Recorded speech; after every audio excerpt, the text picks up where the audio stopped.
नमस्कार। आकाशवाणी से प्रस्तुत है समाचार संध्या।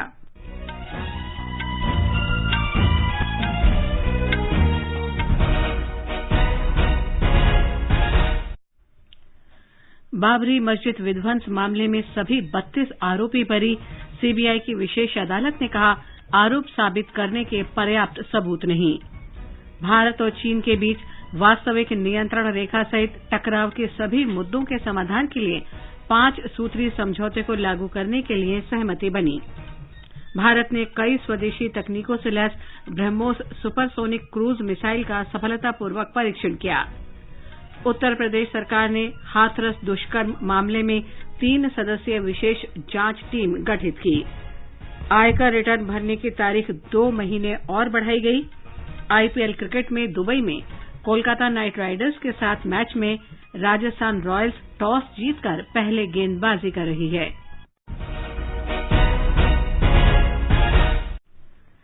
समाचार संध्या में निखिल कुमार के साथ मैं लवली निगम। महात्मा गांधी की 150वीं जयंती वर्ष के अवसर पर विशेष श्रृंखला में हम बुलेटिन का आरंभ बापू की बात से कर रहे हैं। महात्मा गांधी ने एक प्रार्थना सभा के बाद अपने संबोधन में अस्पृश्यता के बारे में चर्चा की थी। मैं समझता हूँ हमारे धर्म पर एक बड़ा कलंक लग गया है, अस्पृश्यता रूप।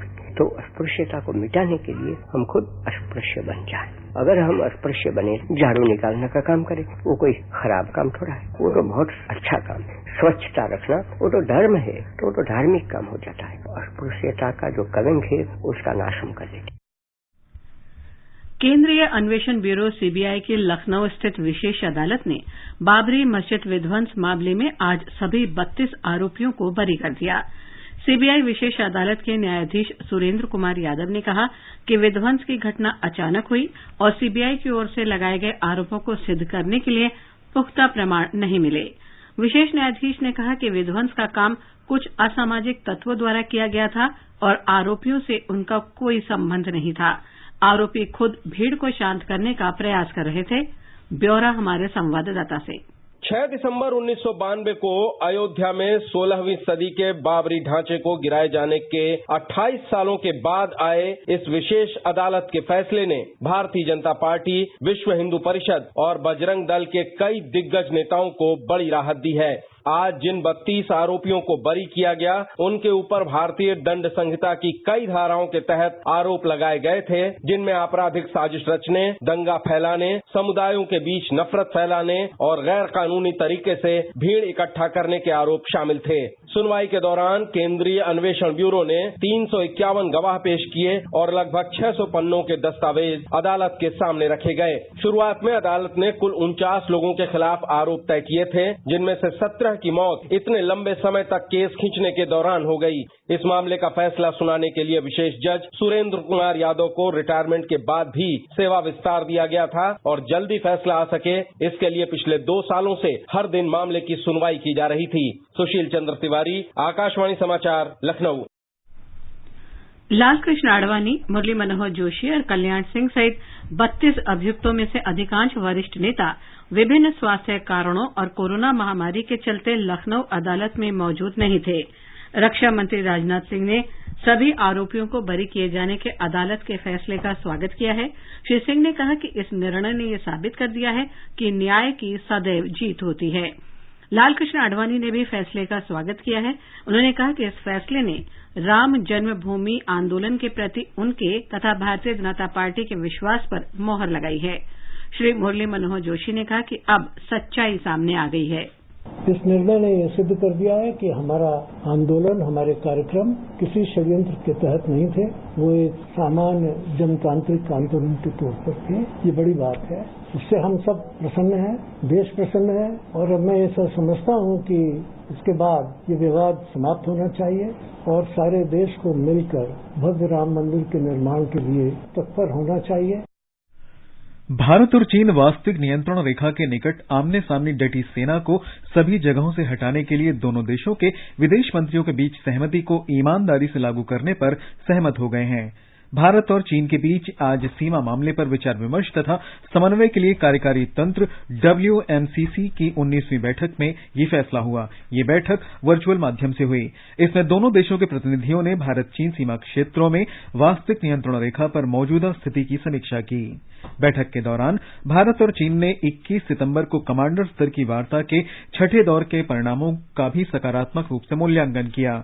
भ्रम से बचने तथा व्यवहारिक धरातल पर स्थिरता बनाए रखने के उपायों को लागू करने की आवश्यकता पर बल दिया गया। इस संदर्भ में दोनों पक्षों ने खासतौर से ग्राउंड कमांडरों के बीच संचार को मजबूत करने की आवश्यकता पर बल दिया। दोनों देश कूटनीतिक और सैन्य स्तर पर निकट परामर्श बनाए रखने पर भी सहमत हुए। हमारे पेइचिंग संवाददाता ने बताया है कि मॉस्को में दोनों देशों के विदेश मंत्रियों के बीच बनी 5 सूत्रीय सहमति के मद्देनजर ये बैठक बहुत महत्वपूर्ण है। दोनों पक्ष सभी बकाया मुद्दों का समाधान करने और सीमा पर तनाव कम करने पर सहमत हुए थे। इस महीने के शुरू में शंघाई सहयोग संगठन की बैठक से अलग मॉस्को में दोनों देशों के विदेश मंत्रियों की बैठक के बाद ये पहली WMCC बैठक थी जिसमें दोनों देश तनाव कम करने के लिए सेना के पीछे हटने पर सहमत हुए थे। WMCC भारत चीन सीमा क्षेत्रों के प्रबंधन के लिए परामर्श और समन्वय की संस्थागत व्यवस्था है। इस बैठक के दौरान दोनों देशों के सीमा सुरक्षाकर्मी जैसे क्षेत्रों के बारे में संवाद मजबूत करने के बारे में विचारों का आदान प्रदान करते हैं। भारत ने आज ब्रह्मोस सुपरसोनिक क्रूज मिसाइल का सफलतापूर्वक परीक्षण किया। ये परीक्षण रक्षा अनुसंधान और विकास संगठन DRDO ने ओडिशा के बालासोर से किया। जमीन से जमीन पर मार करने वाली इस मिसाइल में स्वदेश में निर्मित बूस्टर, एयरफ्रेम, सेक्शन और कई अन्य उपप्रणालियां हैं। रक्षा मंत्री राजनाथ सिंह ने इस प्रभावशाली मिशन के लिए संगठन और ब्रह्मोस टीम को बधाई दी है। श्री सिंह ने कहा कि इस सफल परीक्षण से शक्तिशाली ब्रह्मोस प्रणाली के बूस्टर और अन्य उप प्रणालियों के स्वदेश में उत्पादन का रास्ता साफ हो सकेगा और आत्मनिर्भर भारत का संकल्प पूरा हो सकेगा। सरकार ने न्यूनतम समर्थन मूल्य पर खरीफ फसलों की खरीद जोर शोर से शुरू कर दी है। अब तक तमिलनाडु, कर्नाटक, महाराष्ट्र, तेलंगाना और हरियाणा से 14 लाख मीट्रिक टन से अधिक दलहन और तिलहन की खरीद की जा चुकी है। इसके अलावा शनिवार से हरियाणा और पंजाब में खरीफ धान की खरीद शुरू हो गई थी। हरियाणा में 3,506 मीट्रिक टन से अधिक धान की खरीद हो चुकी है। पंजाब में लगभग 41,300 मीट्रिक टन धान खरीदा गया है। किसानों को 84 करोड़ 60 लाख रुपए के न्यूनतम समर्थन मूल्य का भुगतान किया गया है। कृषि मंत्रालय ने बताया कि कपास की खरीद कल से शुरू हो जाएगी। भारतीय कपास निगम FQ ग्रेड कपास की खरीद करेगा। सरकार ने नोडल एजेंसियों के जरिए तमिलनाडु में न्यूनतम समर्थन मूल्य पर 46 मीट्रिक टन से अधिक मूंग की खरीद भी की है, जिसके लिए किसानों को 33 लाख रुपए से अधिक का भुगतान किया गया। मूल्य समर्थन योजना के अनुसार कृषि उपज के प्रस्ताव मिलने पर विभिन्न अन्य राज्यों और केंद्र शासित प्रदेशों को भी खरीफ फसल की खरीद की मंजूरी दी गई है। वाणिज्य और उद्योग मंत्री पीयूष गोयल ने कृषि सुधारों को किसान के लिए ऐतिहासिक आंदोलन बताया है। नई विश्व व्यवस्था आत्मनिर्भर भारत के बारे में एक कार्यक्रम में आज श्री गोयल ने कहा कि ये सुधार भारत में कृषि के इतिहास में बदलाव लाएंगे। उन्होंने कहा कि इससे उत्पादकता के साथ किसानों की आय भी बढ़ेगी। श्री गोयल ने कहा कि किसानों को न्यूनतम समर्थन मूल्य पर मंडी में उपज बेचने का विकल्प मिलता रहेगा। केंद्र सरकार किसानों को बार बार आश्वस्त कर रही है कि न्यूनतम समर्थन मूल्य और कृषि उपज तथा मवेशी बाजार समितियां जारी रहेंगी और किसी भी कीमत पर इन्हें समाप्त नहीं किया जाएगा।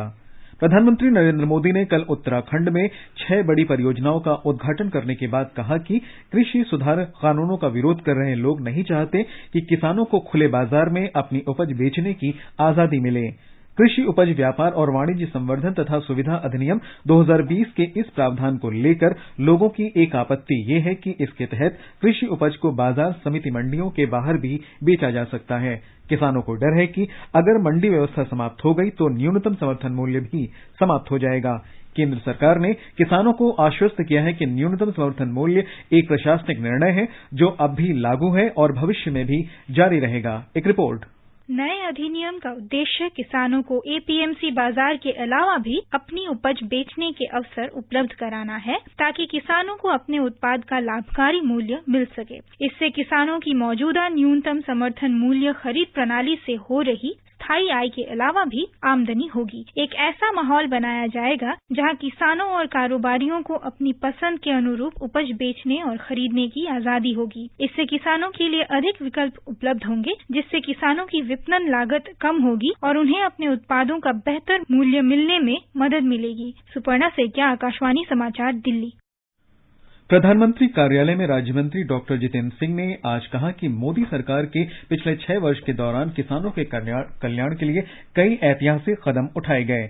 उन्होंने कहा कि किसानों की आय दोगुनी करने में सहायता के लिए न्यूनतम समर्थन मूल्य एमएसपी स्थिर रूप से वृद्धि की गई है। नए कृषि कानूनों पर डोडा, रियासी, रामबन और किश्तवाड़ जिलों के सरपंचों, किसान संगठनों तथा स्थानीय कार्यकर्ताओं से बातचीत में डॉक्टर सिंह ने कहा कि एमएसपी और मंडी समिति की व्यवस्था जारी रहेंगी। उन्होंने जोर देकर कहा कि इसे किसी भी कीमत पर खत्म नहीं किया जा सकता। डॉक्टर सिंह ने कहा कि कुछ निहित स्वार्थी तत्व इस व्यवस्था को समाप्त करने के बारे में भ्रम फैला रहे हैं, जिसका हर स्तर पर प्रतिकार करने की आवश्यकता है। उन्होंने कहा कि मंडी समितियां हमेशा की तरह खरीफ और रबी फसलों की खरीद करेंगी। इस संबंध में एकमात्र फर्क यही है कि अब किसान अपने क्षेत्रों से बाहर निजी व्यापारियों को अपनी उपज बेच सकते हैं। मत्स्य मंत्री गिरिराज सिंह ने कहा है कि प्रधानमंत्री मत्स्य संपदा योजना से अगले 5 वर्ष में मछली पालन क्षेत्र में निर्यात से होने वाली आय दोगुनी होकर 1 लाख करोड़ रुपए हो जाएगी। प्रधानमंत्री मत्स्य संपदा योजना के बारे में मत्स्य संपदा और लाभार्थी पुस्तिका का दूसरा संस्करण जारी करते हुए उन्होंने कहा कि इस योजना से प्रत्यक्ष और अप्रत्यक्ष रूप से लगभग 55 लाख रोजगार अवसरों का सृजन होगा। श्री गिरिराज सिंह ने कहा कि इस योजना का उद्देश्य मछली उत्पादन बढ़ाकर 2024-2025 तक 220 लाख टन करना है। केंद्रीय मंत्री प्रकाश जावड़ेकर ने महामारी के दौरान केंद्रीय सार्वजनिक उपक्रमों के योगदान की सराहना की है। उन्होंने सार्वजनिक क्षेत्र के उपक्रमों की एक पुस्तिका building self reliant resurgent resilient India का विमोचन किया। उन्होंने कहा कि सार्वजनिक क्षेत्र के उपक्रम देश का गौरव हैं। श्री जावड़ेकर ने कहा कि कोविड-19 के दौरान विद्युत आपूर्ति 99% रही। उन्होंने बताया कि तेल विपणन कंपनियों ने 24 घंटे काम करना जारी रखा और आवश्यक सामान की आवाजाही भी जारी रही। आज मुझे खुशी है कि आज हमने हमारे सार्वजनिक कंपनियों के तरफ से कोविड के काल में जो उन्होंने बहुत अच्छा काम किया है उसका एक कंपेंडियम हमने प्रसिद्ध किया है। इवन लॉकडाउन में किस तरह से इलेक्ट्रिसिटी सप्लाई जारी रहा, गैस सप्लाई जारी रहा, पेट्रोल पंप खुले रहे, माल की ढुलाई होती रही और आज अनलॉक के पीरियड में लगभग सबकी प्रोडक्शन कैपेसिटी 90% तक वापस आई है। रेल मंत्री पीयूष गोयल ने आज कहा कि मध्य रेलवे मुंबई में 1 अक्टूबर से 8 और लोकल रेलगाड़ियां चलाएगा। श्री गोयल ने बताया कि इन 8 लोकल रेलगाड़ियों में से 2 महिलाओं के लिए होंगी। रेल मंत्री ने बताया कि इस कदम से सुरक्षित दूरी अपनाने में मदद मिलेगी और यात्रियों को सुविधा होगी। मध्य रेलवे फिलहाल रोजाना 423 रेलगाड़ियां चला रहा है। 8 और नई रेलगाड़ियां चलने से इनकी संख्या 431 हो जाएगी। ये समाचार आकाशवाणी से प्रसारित किए जा रहे हैं। ताजा समाचार जानने के लिए आप हमारे Twitter handle @AIR News Hindi को फॉलो कर सकते हैं।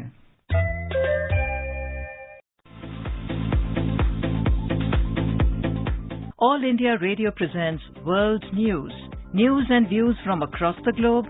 What happened? What is up next? The newsmakers and the highlights of the day.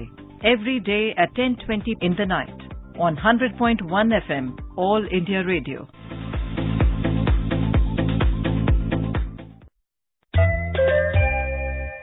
ये आकाशवाणी है और आगे बढ़ने से पहले मुख्य समाचारों पर एक नजर। बाबरी मस्जिद विध्वंस मामले में सभी 32 आरोपी बरी। सीबीआई की विशेष अदालत ने कहा आरोप साबित करने के लिए पर्याप्त सबूत नहीं। भारत और चीन के बीच वास्तविक नियंत्रण रेखा सहित टकराव के सभी मुद्दों के समाधान के लिए 5 सूत्री समझौते को लागू करने के लिए सहमति बनी। भारत ने कई स्वदेशी तकनीकों से lace BrahMos supersonic cruise missile का सफलतापूर्वक परीक्षण किया। उत्तर प्रदेश सरकार ने हाथरस दुष्कर्म मामले में 3 सदस्यीय विशेष जांच टीम गठित की। आयकर रिटर्न भरने की तारीख 2 महीने और बढ़ाई गई और आईपीएल क्रिकेट में दुबई में कोलकाता नाइट राइडर्स के साथ मैच में राजस्थान रॉयल्स टॉस जीतकर पहले गेंदबाजी कर रही है। उत्तर प्रदेश सरकार ने हाथरस दुष्कर्म मामले की जांच के लिए 3 सदस्यों की एसआईटी गठित कर दी है। विशेष जांच दल एसआईटी का नेतृत्व राज्य के गृह सचिव भगवान स्वरूप करेंगे। उप महानिरीक्षक चंद्र प्रकाश और पीएसी सेनानायक श्रीमती पूनम एसआईटी के सदस्य होंगे। एसआईटी को 7 दिन के अंदर रिपोर्ट देनी होगी। इस मामले में पुलिस ने सभी 4 आरोपियों को गिरफ्तार कर लिया है। मामले की सुनवाई फास्ट ट्रैक अदालत में होगी। इस बीच राज्य के मुख्यमंत्री योगी आदित्यनाथ ने दिवंगत लड़की के पिता से आज शाम बात की। पीड़िता के पिता ने दोषियों को कड़ी से कड़ी सजा देने की मांग की है। मुख्यमंत्री ने आश्वासन दिया कि दोषियों पर अत्यधिक कड़ी कार्रवाई की जाएगी और लड़की के परिवार को हर संभव सहायता उपलब्ध कराई जाएगी। राज्य सरकार ने दिवंगत लड़की के परिवार के एक सदस्य को सरकारी नौकरी और हाथरस शहर में एक मकान देने की घोषणा की है। इस परिवार को 25 लाख रुपए की अनुग्रह राशि दी जाएगी। इससे पहले प्रधानमंत्री नरेंद्र मोदी ने मुख्यमंत्री से बात की और इस मामले में दोषियों पर कड़ी से कड़ी कार्रवाई करने को कहा। इस बीच उत्तर प्रदेश पुलिस ने इन आरोपों का खंडन किया है कि परिवार की सहमति के बिना लड़की का अंतिम संस्कार किया गया। आरोप है कि पीड़ित लड़की के साथ 14 सितंबर को हाथरस जिले में चांदपा पुलिस थाने के गांव में सामूहिक दुष्कर्म किया गया। शुरू में उसे अलीगढ़ के अस्पताल में ले जाया गया, लेकिन हालत बिगड़ने पर दिल्ली के सफदरजंग अस्पताल भेज दिया गया। 15 दिन तक वो जीवन के लिए संघर्ष करती रही और आखिरकार मंगलवार को उसने दम तोड़ दिया। बिहार में मुख्य निर्वाचन आयुक्त सुनील अरोड़ा के नेतृत्व में चुनाव आयोग के पूर्ण दल ने आज विभिन्न राजनीतिक दलों के साथ बातचीत की। दल ने पटना में सारण, सीवान, गोपालगंज और मुजफ्फरपुर सहित 26 जिलों के जिलाधिकारियों तथा पुलिस अधीक्षकों के साथ समीक्षा बैठक भी की। जनता दल यूनाइटेड ने मतदाताओं के बीच मतदान पर्ची वितरित करने की मांग की। कांग्रेस ने प्रत्येक 10 बूथ पर चिकित्सा दल तैनात करने की मांग की। दूसरी तरफ लोक जनशक्ति पार्टी ने पंचायत चुनाव की तरह ही विधानसभा बूथ बनाए जाने का अनुरोध किया। हमारे संवाददाता ने बताया है कि आयोग का दल कल गया में औरंगाबाद, कैमूर, रोहतास जिलों सहित 12 जिलों के जिला अधिकारियों और पुलिस अधीक्षकों के साथ समीक्षा बैठक करेगा। दिल्ली लौटने से पहले चुनाव आयुक्त, मुख्य सचिव, गृह सचिव और पुलिस महानिदेशक के साथ समीक्षा बैठक करेंगे। महाराष्ट्र के पूर्व मुख्यमंत्री और भाजपा नेता देवेंद्र फडणवीस को बिहार विधानसभा चुनाव का प्रभारी नियुक्त किया गया है। चुनाव आयोग ने पिछले शुक्रवार को बिहार विधानसभा के चुनाव की घोषणा की थी। जम्मू कश्मीर के राज्यपाल मनोज सिन्हा ने 2 अक्टूबर से शुरू हो रहे महत्वाकांक्षी गांव वापसी कार्यक्रम के लिए वरिष्ठ अधिकारियों को निर्देशित किया। उन्होंने हर अधिकारी को जमीनी स्तर पर काम करने और सरकारी योजनाओं का लाभ अंतिम व्यक्ति तक सुनिश्चित करने को कहा है। वे आज श्रीनगर में गांव वापसी कार्यक्रम के तीसरे चरण की तैयारियों की समीक्षा कर रहे थे। एक रिपोर्ट। जम्मू कश्मीर में 2 अक्टूबर से शुरू होने वाले महत्वाकांक्षी वापस गांवों की ओर कार्यक्रम के तीसरे चरण का उद्देश्य शासन को लोगों के घर द्वार तक ले जाना है। इसे नवगठित पंचायतों को मजबूत करने के लिए सरकार के एक अद्वितीय प्रयास के रूप में भी देखा जाता है। उपराज्यपाल मनोज सिन्हा ने अपनी हालिया समीक्षा बैठक में वापस गांवों की ओर तृतीय चरण कार्यक्रम के संचालन के लिए कार्य योजना पर विस्तृत रिपोर्ट मांगी और जन अभियान कार्यक्रम के तहत प्रगति की जानकारी भी ली। उन्होंने सभी हितधारकों से कहा कि वे उत्तरदायी और न्याय संगत शासन वाले सरकार के अद्वितीय और ईमानदार प्रयासों को पूर्ण करने के लिए लोगों के दरवाजे तक पहुंचने के लिए समर्पित प्रयासों में जुट जाए। मनोज सिन्हा ने केंद्र शासित प्रदेश जम्मू कश्मीर की सभी पंचायतों का दौरा करने वाले 4000 से अधिक अधिकारियों की 3 दिवसीय यात्रा के दौरान आयोजित की जाने वाली गतिविधियों का भी विवरण मांगा। आकाशवाणी समाचार के लिए श्रीनगर से मैं सुनील कौल। तमिलनाडु अल्पसंख्यक आयोग के अध्यक्ष टी जॉन महेंद्रन ने कहा है कि बड़ी संख्या में अल्पसंख्यक आबादी वाले गांवों में बुनियादी ढांचागत सुविधाओं में सुधार के लिए पीएम जन विकास योजना राज्य में लागू की जा रही है। श्री महेंद्रन ने कहा कि आयोग अल्पसंख्यक समुदाय और सरकार के बीच पुल के रूप में प्रभावशाली भूमिका निभा रहा है। उन्होंने इस बात पर संतोष प्रकट किया कि अल्पसंख्यक समुदायों में वितरित की जा रही सहायता के मामले में तमिलनाडु देश में पहले स्थान पर है। सरकार ने गरीब कल्याण रोजगार अभियान के तहत लगभग 30 करोड़ श्रम दिवस का रोजगार उपलब्ध कराया है। इसके तहत पारिश्रमिक के रूप में 27,000 करोड़ रुपए से अधिक दिए गए हैं। प्रधानमंत्री नरेंद्र मोदी ने कोविड महामारी के मद्देनजर परेशानी का सामना कर रहे प्रवासी मजदूरों की सहायता के लिए रोजगार योजना शुरू की थी। गरीब कल्याण रोजगार अभियान के तहत बिहार, झारखंड, मध्य प्रदेश, ओडिशा, राजस्थान और उत्तर प्रदेश के 116 जिलों में अपने गांव लौटने वाले प्रवासी कामगारों को आजीविका के अवसर उपलब्ध कराए गए हैं। इस अभियान के तहत बड़ी संख्या में निर्माण कार्य किए गए हैं। इनमें 1 लाख से अधिक जल संरक्षण सुविधाएं, ग्रामीणों के लिए 3,65,000 से अधिक आवास, लगभग 20,000 कृषि तालाब और 10,000 से अधिक सामुदायिक स्वच्छता परिसर और कई अन्य कार्य शामिल हैं। गृह मंत्रालय ने कंटेनमेंट जोन से बाहर के क्षेत्रों में और गतिविधियों को फिर शुरू करने के लिए नए दिशा निर्देश जारी किए हैं। कल से लागू हो रहे इन दिशा निर्देशों में कुछ और गतिविधियों को शुरू करने की छूट दी गई है। कंटेनमेंट जोन से बाहर सिनेमा हॉल, थिएटर और मल्टीप्लेक्स को 15 अक्टूबर से 50% सीट क्षमता के साथ खोलने की अनुमति दी गई है। सूचना और प्रसारण मंत्रालय इस संबंध में मानक संचालन प्रक्रिया एसओपी जारी करेगा। खिलाड़ियों को प्रशिक्षण देने के लिए स्विमिंग पूल खोलने की अनुमति दी गई है। इसके लिए खेल मंत्रालय एसओपी जारी करेगा।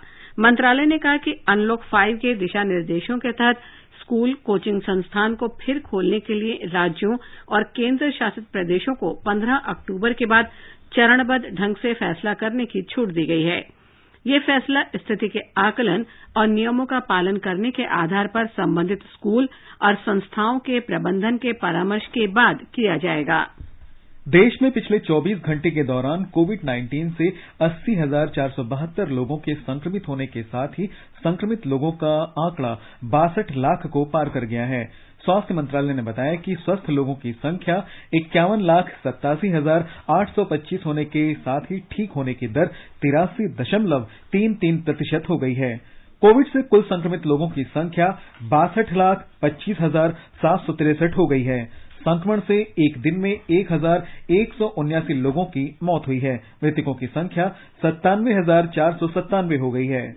वर्तमान में देश में कोरोना के 9,40,441 रोगी हैं, जो कि कुल संक्रमित लोगों का 15.11% है। मृत्यु दर 1.57% है। भारतीय आयुर्विज्ञान अनुसंधान परिषद के अनुसार कल 10,86,688 कोविड जांच की गई। अब तक 7,41,96,729 जांचें की जा चुकी हैं। महाराष्ट्र में सूचना और प्रसारण मंत्रालय, भारत सरकार के लोक संपर्क ब्यूरो ने कोरोना वायरस की रोकथाम के लिए अपने कलाकारों के माध्यम से जागरूकता अभियान शुरू किया है। यह अभियान चिन्हित 7 जिलों में चलाया जाएगा। अभियान की शुरुआत पुणे से शुरू की गई है। एक रिपोर्ट।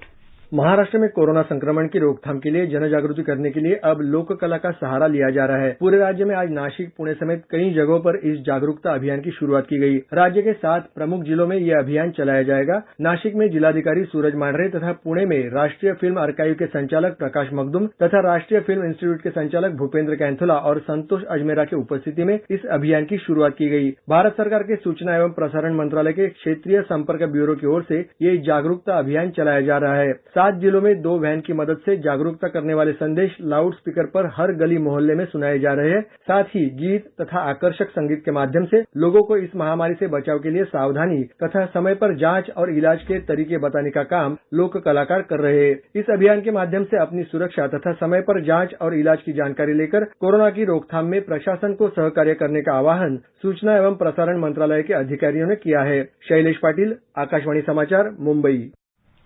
गुजरात सरकार ने चालू शैक्षणिक सत्र में स्कूल शुल्क में 25% कटौती की घोषणा की है। हमारे संवाददाता ने बताया कि कोविड महामारी को देखते हुए ये निर्णय अभिभावकों के लिए एक बड़ी राहत के रूप में है। एक रिपोर्ट।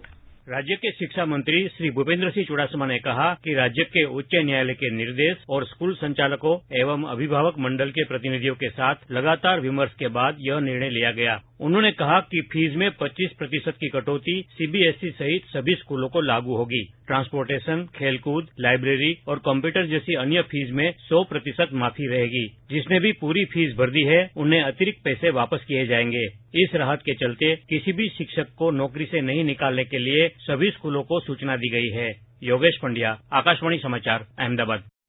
अखिल भारतीय आयुर्विज्ञान संस्थान एम्स के संधिवात विभाग की प्रमुख डॉक्टर उमा कुमार ने कहा है कि जो लोग कोविड से दोबारा संक्रमित हुए हैं वे दूसरों को संक्रमित कर सकते हैं। आकाशवाणी समाचार से बातचीत करते हुए डॉक्टर उमा कुमार ने लोगों को उचित दूरी बनाए रखने, हाथों की साफ सफाई और खांसने के सही तरीकों के इस्तेमाल की सलाह दी है। बहुत जरूरी है कि जो 3 बातें बताई गई हैं, जैसे कि फेस मास्क का इस्तेमाल करना जब भी आप घर के बाहर हैं, और हैंड हाइजीन फॉलो करना, साबुन पानी से हाथ धोएं, अपने हाथों को आंखों में, नाक के पास और मुंह के पास ना ले जाएं। तीसरी चीज, 2 गज की दूरी 2 लोगों के बीच में जरूर रहनी चाहिए और बिना मतलब घर से बिल्कुल ना निकलें। जब काम है तभी घर से बाहर जाएं। उच्चतम न्यायालय ने देश में कोविड-19 महामारी और देश के विभिन्न भागों में बाढ़ को देखते हुए सिविल सेवा प्रारंभिक परीक्षा स्थगित करने से इनकार कर दिया है। संघ लोक सेवा आयोग द्वारा सिविल सेवा प्रारंभिक परीक्षा 4 अक्टूबर को आयोजित होनी है। न्यायमूर्ति A.M. खानविलकर, न्यायमूर्ति B.R. गवई और न्यायमूर्ति कृष्णा मुरारी ने केंद्र से ऐसे उम्मीदवारों को एक और मौका देने को कहा है जो महामारी के कारण पिछली बार परीक्षा नहीं दे पाए। न्यायालय ने संघ लोक सेवा आयोग सिविल सेवा परीक्षा 2020 और 2021 की परीक्षाएं एक साथ करने की याचिका भी खारिज कर दी है। ये समाचार हमारी वेबसाइट newsonair.com/hindi और हमारे mobile app news on AIR पर भी उपलब्ध हैं। सरकार ने आकलन वर्ष 2019-20 के लिए इनकम टैक्स रिटर्न दाखिल करने की अंतिम तिथि इस वर्ष 30 नवंबर तक बढ़ा दी है। 31 मार्च 2019 को समाप्त हो रहे वित्तीय वर्ष के लिए आयकर रिटर्न दाखिल करने की अंतिम तिथि इससे पहले बढ़ाकर 30 सितंबर की गई थी। आयकर विभाग ने एक वक्तव्य में कहा कि कोविड महामारी स्थिति के कारण करदाताओं के समक्ष कठिनाइयों को देखते हुए यह फैसला किया गया है। आयकर विभाग ने 1 अप्रैल से 6 महीनों की अवधि में 33,54,000 से अधिक करदाताओं को 1,18,300 करोड़ रुपए से ज्यादा का रिफंड जारी किया है। वित्त मंत्रालय ने बताया कि कुल रिफंड में से करीब 1,78,000 कॉरपोरेट कर मामलों में 86,094 करोड़ रुपए के रिफंड जारी किए गए। शेष 32,230 करोड़ रुपए 41,75,000 से अधिक अन्य मामलों में जारी किए गए। खेल मंत्री किरेन रिजिजू ने आज भारतीय खेल प्राधिकरण SAI का नया लोगो जारी किया। साई की स्थापना 1982 में देश में खेल वातावरण तैयार करने के लिए की गई थी और ये जमीनी स्तर पर देश भर से खिलाड़ियों की पहचान करके उनकी प्रतिभा को विकसित करता है। नया लोगो खेल की उत्कृष्टता का निर्माण करने के लिए जमीनी स्तर पर खेल प्रतिभाओं को पहचानने और उन्हें विकसित करने में साई की महत्वपूर्ण भूमिका को दर्शाता है। आईपीएल क्रिकेट में दुबई में राजस्थान रॉयल्स और कोलकाता नाइट राइडर्स के बीच मुकाबला जारी है। राजस्थान रॉयल्स ने टॉस जीतकर पहले गेंदबाजी करने का फैसला किया। ताजा समाचार मिलने तक कोलकाता नाइट राइडर्स ने 11 ओवर में 2 विकेट पर 89 रन बना लिए हैं। और अब एक नजर कल के मौसम के पूर्वानुमान पर। राष्ट्रीय राजधानी दिल्ली में आमतौर पर आसमान साफ रहेगा। न्यूनतम तापमान 22 और अधिकतम 36 डिग्री सेल्सियस के आसपास रहने का अनुमान है। मुंबई में बादल छाए रह सकते हैं। न्यूनतम तापमान 27 और अधिकतम 33 डिग्री सेल्सियस के आसपास बना रहेगा। चेन्नई में हल्की बारिश के साथ बादल छाए रहने की संभावना है। तापमान 25 और 35 डिग्री सेल्सियस के बीच रहने के आसार हैं। कोलकाता में गरज के साथ बरसात होने की संभावना है। तापमान 27 और 34 डिग्री सेल्सियस के बीच रहने का अनुमान है। जम्मू और कश्मीर में न्यूनतम तापमान 20 डिग्री जबकि अधिकतम 34 डिग्री सेल्सियस के आसपास रहने का अनुमान है। श्रीनगर में तापमान 7 से 27 डिग्री सेल्सियस के बीच रहने के आसार हैं। दोपहर या शाम को आंशिक रूप से बादल छाए रहेंगे। लद्दाख में आसमान साफ रहेगा। न्यूनतम तापमान 1 डिग्री और अधिकतम 21 डिग्री सेल्सियस के आसपास रहने का अनुमान है। गिलगित में तापमान 8 से 23 डिग्री सेल्सियस के आसपास रह सकता है। मुजफ्फराबाद में तापमान 14 से 34 डिग्री सेल्सियस के बीच रह सकता है। समाचार कक्ष से दीपिका शर्मा। और अब चलने से पहले प्रस्तुत है बापू का प्रिय भजन वैष्णव जन तो, जिसे मॉरिशस के कलाकारों ने गाया है।